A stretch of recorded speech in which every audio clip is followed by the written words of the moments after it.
সমাবেশে আজকে জামাত ইসলাম সারা বাংলাদেশে 7 দফার দাবি নিয়ে যে উত্থাপন করেছে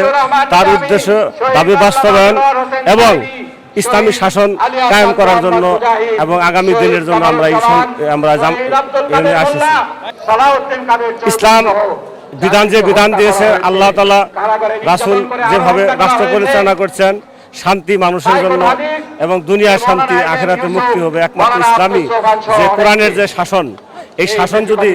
এবং কায়েম হয় এবং রাসূল সাল্লাল্লাহু আলাইহি সাল্লাম 2400 বছর আগে যে কায়েম করেছিল তার প্রমাণ এটি তো প্রমাণিত হয় যে তারা ওই দলে গুম খুন ধর্ষণ থেকে মানুষজন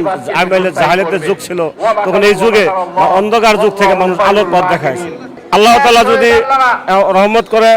এবং বাংলাদেশে যেহেতু 98% মুসলমান, যদি মুসলিম প্রত্যেকের যে দায়িত্ব আল্লাহর আইন কায়েম করার জন্য, শুধু নামাজ রোজা হজ যাকাত ইসলাম না, ইসলাম হলো আল্লাহর আইন কায়েম করার জন্য।